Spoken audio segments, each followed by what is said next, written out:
변민선 증인 앞으로 좀 나와 주십시오. 변민선 증인에 대한 질의가 끝나면 오늘 어렵게 출석하신 엄희준, 강백신, 박상용 증인에 대해서 본인들이 담당하셨던 사건, 이재명 대통령과 민주당과 관련된 사건에 대한 입장을 제가 조금 질의를 할 테니까 한 1, 2분 정도로 미리 조금 준비하고 계시면 좋겠습니다. 변민선 증인께 묻겠습니다. 2025년, 그러니까 금년의 8월 22일에 김정숙 여사의 관봉권 옷 구매 사건에 대해서 무혐의 결정이 됐습니다. 문재인 전 대통령 재임 시절에 청와대 특수활동비로 김정숙 여사가 의류 80여 벌을 구매했다는 의혹이 제기됐어요. 그 의혹 제기된 지 7년이 지나가지고 겨우 수사가 진행됐습니다. 당시 혐의 내용은 뭐냐 하면 김정숙 여사가 옷값 결제하기 위해서 한 번에 100만 원, 200만 원씩의 특활비를 청구해서 사용했다는 것이고, 이 관련된 진술이 청와대 총무비서관실과 제2부속실 담당 직원 등까지는 확인이 다 됐습니다. 그리고 관봉권으로 옷 구매한 결제 내역은 확인을 했으나 경찰 수사 과정에서 다만 관봉권이 특활비였다는 것이 입증이 안 된다는 이유로 경찰에서 혐의 없음 처분을 했습니다. 관봉권이라고 해서 특활비라는 것을 입증할 수는 없다. 이 취지로 혐의 없음 처분한 것이 맞습니까? 저희 경찰에서는 대통령 기록과 압수수색 등 다각도로 수사를 진행하였으나 특수활동비를 횡령하였다는 사실을 확인하지 못해 혐의 없음 종결하였습니다. 그러면 관봉권이라는 그 의미가 반드시 특활비하고 연결된다는 의미는 아니라는 거죠? 다만 저희가 수사를 진행한 것은 그 표시 자료가 있는 관봉권 실물을 확보해서 수사를 진행한 게 아니라 언론에 게재된 관봉권 형태의 5만 원권 묶음 지폐 사진을 확보하여 그 사진을 토대로 해서 수사를 진행했기 때문에 수사상 한계가 있었던 사안입니다. 그 증인께서 알고 계시기에 관봉권에 어떤 정보가 그 띠지와 스티커에 어떤 정보가 담겨 있고 그것이 의미하는 것이 객관적으로 뭐다 하는 건 설명할 수가 있습니까? 저희도 수사를 진행하고 또 언론을 토대로 추후에 알게 되었는데, 관봉권에는 그 신권을 포장한 것과 사용권을 포장한 것이 있습니다. 신권을 포장한 것은 한국은행과 5만 원권이라 표시되어 있는 띠 정보만이 있고요. 사용권은 기사용했던 것을 한국은행에서 재사용 활용하기 위해서 비닐 포장을 하고 거기에 그 누가 언제 어떻게 그 관봉권을 만들었는지에 대한 표시 자료가 포함되어 있습니다. 그래서 신권을 포장한 것과 관봉권을 표시한 건 차이가 있고요.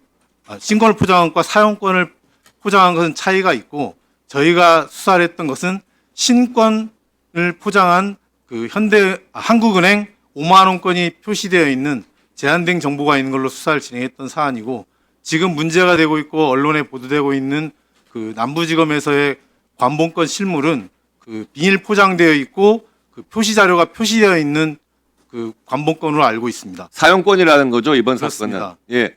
지금 증인이 말씀하신 그 정도의 정보 이상의 가치를 띠지나 스티커를 통해서는 알 수가 없는 거죠. 제가 알고 있는 저희들이 수사했던 것은 그 한국은행과 5만 원권이나 표시되어 있는 신권 사진만을 가지고 진행한 것이고, 알겠습니다. 확보된 자료가 어떤 자료인지는 제가 정확히 알지는 못합니다. 예. 강백신 증인 조금 앞으로 나와 주시겠습니까?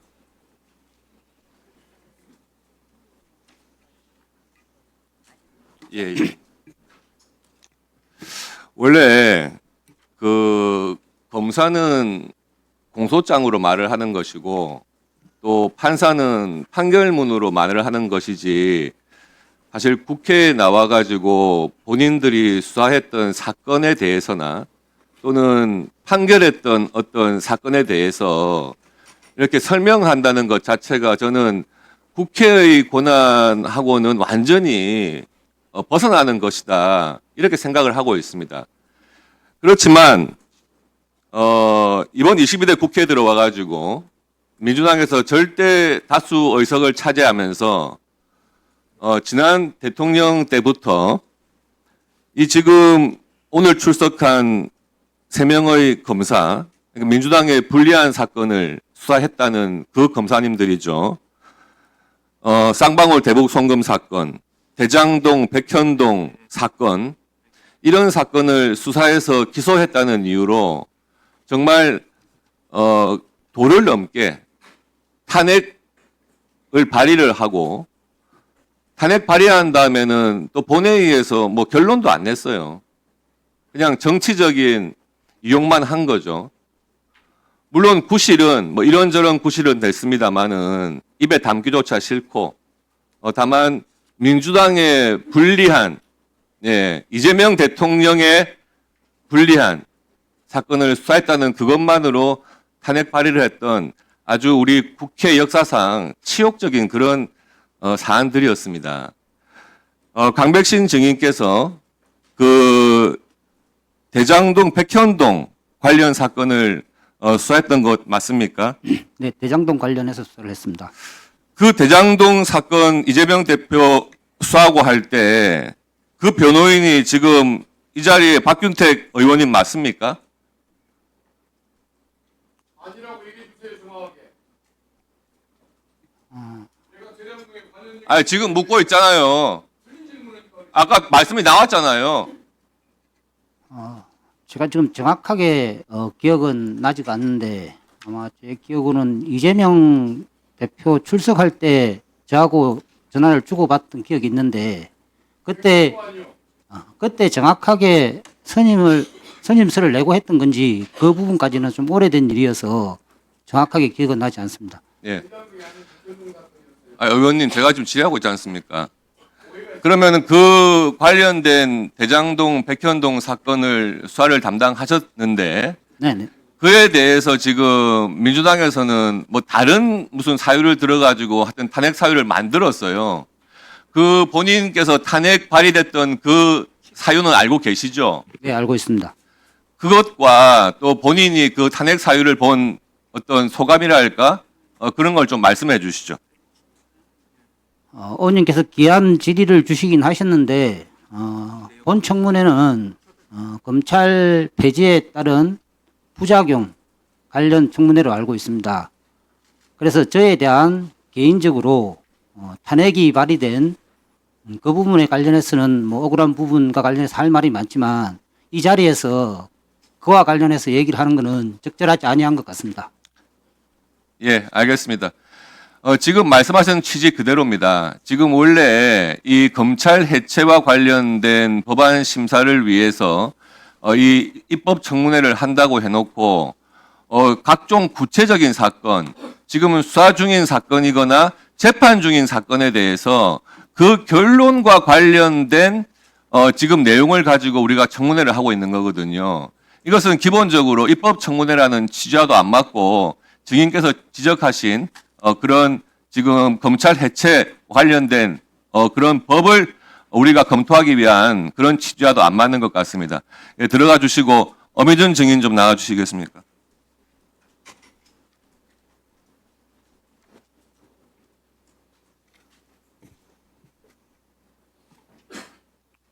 예, 엄희준 증인도 마찬가지로 대장동 백현동 특혜개발 사건 그 수사 담당하신 건 맞죠? 네, 맞습니다. 그와 덧붙여서 한명숙 전 총리에 대한 뭐 모해 위증 교사 사건에 대해서도 수사하셨던 건 맞습니까? 한명숙 전 총리께서 정치자금을 수수한 사건을 조사했었고요. 모해 위증은 제가 수사 감찰을 받았던 사건입니다. 그 부분에 대해서 그 당시에 어떤 결론이 났습니까? 그 감찰, 말씀하신 감찰에 대해서. 예, 모두 무혐의 처분받았습니다. 예. 그때 당시에 박범계 법무장관이 수사지휘권 발동해가지고 재소자의 모해위증 혐의를 다시 수사하라 이렇게 됐던 거죠.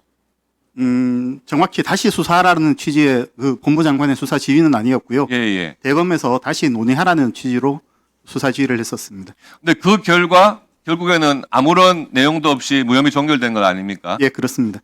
그런데 지금 민주당에서는 또 그 사건을 들먹여 가지고 탄핵 사유로 이렇게 들었었어요. 예. 근데 사실은 증인이 그 이재명 대통령과 관련자들의 대장동, 백현동 사건을 수사했기 때문에 사실 탄핵까지 지금 발의가 됐던 거거든요. 아까 그 강백신 증인이 답변 드린 바와 같이 공무를 수행하는 검사가 개개인의 감정이나 심정, 입장을 이런 청문회 자리에서 말씀드리는 것은 적절치 않다고 봅니다. 다 공무 수행의 일환으로서 해야 할 일을 하고 또 국회는 국회 일을 하시는 것으로 이해하고 있습니다. 자, 그러면 지금부터 잠시만 주목해 주시기 바랍니다. 제가 구독자분들을 위해서 선물 하나를 준비했는데요. 제가 항상 여러분들께 드리는 말씀이 있습니다. 뉴스만 평소에 잘 챙겨보셔도 돈이 되고 돈을 벌 수 있다라고 말씀을 드렸는데요. 여러분들은 여기 보시는 삼성전자 뉴스를 보고 어떤 생각이 드세요? 아니면 정치인들의 뉴스, 날씨 뉴스를 보고는 어떤 생각이 드시나요? 그냥 뉴스만 보고 끝내는지 아니면 이 뉴스를 어떻게 이용할 수 있는지 이 부분을 고민하고 계시는지를 되물어 보고 싶습니다. 그 이유가 뭐냐 하면 제가 지난번에 여러분들께 뭐라고 말씀을 드렸었죠? 지금은 반도체 섹터를 눈여겨보셔야 한다고 말씀드렸습니다. 그리고 나서 이런 썸네일들을 뉴스를 통해서 많이 보셨을 겁니다. 반도체 내용이 이슈가 됐을 때 부자들은 어떻게 생각할까요? 반도체 관련주들은 뭐가 있는지, 어떤 종목이 가장 좋은지, 어디에 투자해야 돈이 몰리는지 자연스럽게 생각한다고 제가 말씀을 드렸죠. 그 이유가 뭐냐 하면 부자들이 봤을 때는 이슈가 곧 돈으로 이어지고 그 이슈가 나에게 돈을 벌어준다는 경험적 확신이 있기 때문에 부자들은 항상 이런 사회적 이슈를 관심 있게 챙겨본다고 제가 말씀을 드렸습니다. 이번에도 마찬가지인데요. 제가 지난번에 시청자분들과 함께하는 주식으로 수익 내기 이벤트를 진행했었죠. 당연히 100% 무료로 진행을 했었고요. 여기 보시면 아시겠지만 제가 지난번에도 구독이라고 보내주신 모든 시청자분들께 반도체 관련주 중에 가장 크게 급등할 딱 한 종목, 많은 종목도 아니라 한미반도체 한 종목을 여러분들께 추천드렸어요. 그러면서 여기 나와 있는 대로 정확히 얼마에 매수해야 하는지, 그리고 수익률이 어느 정도 나왔을 때 팔아야 하는지를 이런 부분들까지 여러분들에게 정확히 알려드렸었는데 지금 실제로 어떻게 되었다? 오른쪽을 보시면 아시겠지만 제가 지난번 문자 발송으로 이 한미반도체를 소개해드리고 나서 실제로 이렇게 5배 이상 어마무시한 상승이 나왔습니다. 100만 원만 투자를 했어도 무려 500만 원이 넘는 수익금이 생긴 거죠. 그래서 당시에도 굉장히 많은 분들이 제가 드린 이 한미반도체로 수익을 내실 수가 있으셨을 텐데요. 또 최근에도 두산 에너빌리티라는 종목을 소개해드리고 2배가 넘는 상승이 나와주었습니다. 다시 한번 축하드린다고 말씀을 드리겠고 이번에도 마찬가지입니다. 앞으로도 2025년, 2026년 계속해서 기대해볼 섹터는 AI입니다. 그 중에서도 AI 반도체는 그 누구도 부정할 수 없는 미래성장 산업입니다. 그러면 우리가 어떻게 생각해 볼 수 있을까요? AI 반도체 종목 중에 앞으로 크게 대장 역할을 하면서 10배 이상 급등할 수 있는 템베거 종목을 지금부터 열심히 추적해야 한다는 겁니다. 큰 돈을 투자하지 않더라도 월급의 일부분 아주 소액이라도 이 종목을 모아가야 수백 %의 수익률을 손에 쥘 수 있는 것이죠. 지금 여러분이 보고 계시는 이 유튜브 또한 AI 반도체와 아주 밀접한 연관이 있고 반도체야말로 대한민국의 핵심 산업으로 앞으로 더더욱 시장은 성장할 수밖에 없습니다. 또한 현재 이재명 정부는 코스피 5천을 공약으로 상법 개정까지 단행하면서 우리 주식시장을 살리려고 많은 노력을 다하고 있습니다. 5년 동안 정부는 우리나라의 주식시장을 살리기 위해 주도적으로 행동해 나가면서 이재명 대통령 본인 또한 코스피 지수에 본인 월급을 투자하겠다고 선언한 상황인데요. 그렇기 때문에 제가 이번에도 뭘 보내드리고 있냐면 지난번과 똑같이 구독이라는 문자를 보내주시면 제가 AI 반도체 관련주 중에 앞으로 대장주 역할을 하면서 주가가 가장 크게 급등할 한 종목을 여러분들께 문자 발송으로 종목명과 사고 파는 시점을 모두 알려드릴 건데요. 그 문자를 받고 여러분들이 주식으로 돈 버는 연습을 한번 해보셨으면 좋겠고요. 혹시라도 나는 주식을 하지 않는다 하시는 분들은 주변에 주식하시는 지인분들에게 말씀을 해주셔도 되고요. 아니면 연세가 있으셔서 투자가 어렵다 하시는 분들은 이 종목을 자녀분들에게 한번 사봐라, 이걸로 한번 수익을 내봐라 이렇게 조언을 해주실 수도 있는 거겠죠. 그래서 지금 이 영상을 보시는 시청자분들 중에 나도 이번 종목이 좀 궁금하다 하시는 분들은요. 누구나 상관없이, 그리고 어느 시간대나 상관없이 부담없이 010-2250-0333번으로 구독이라는 문자 보내주시면 제가 이번에도 똑같이 무료 추천 급등주 문자를 보내드리겠습니다. 이해되시겠죠? 제 번호 010-2250-0333번으로 구독이라는 문자 보내주시면 여러분들이 직접 이슈를 통해서 돈 버는 연습을 해보실 수가 있는 거고 제가 돈을 받는 것도 아니고 투자를 대신해 드리는 것도 아니기 때문에 부담 없이 신청해 주시면 되는 겁니다. 그리고 수익이 나면 저는 다른 것은 하나도 바라지 않습니다. 제 채널에 구독, 좋아요 한 번씩만 눌러주시라 이렇게 다시 한번 말씀을 드리겠습니다.